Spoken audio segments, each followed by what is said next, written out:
जे लोक वर्क करतात, मग त्यांना त्या वर्कमध्ये ग्रोथ किंवा पोझिशन हे मिळत नाही.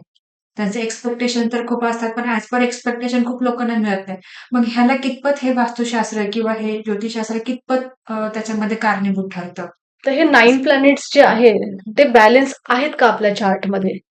ते बघायला लागतात. नाही नसतील तर मग प्रमोशन थांबतं किंवा जसं तुम्ही म्हटलं, की रेग्युलर बेसिसवर काम चालू आहे, हं, डिसिप्लिनने पण काम चालू आहे, पण तरी कुठेतरी ग्रोथ होत नाहीये. बरोबर.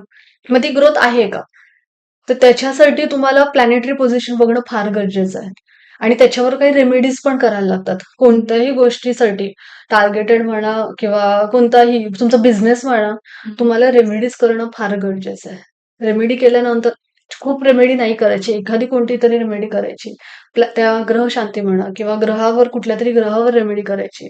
त्या क्रिस्टलचा तुम्ही वापर करू शकता, जी एनर्जी तुम्हाला बायसली हेल्प करते. बायस थॉट न आणता.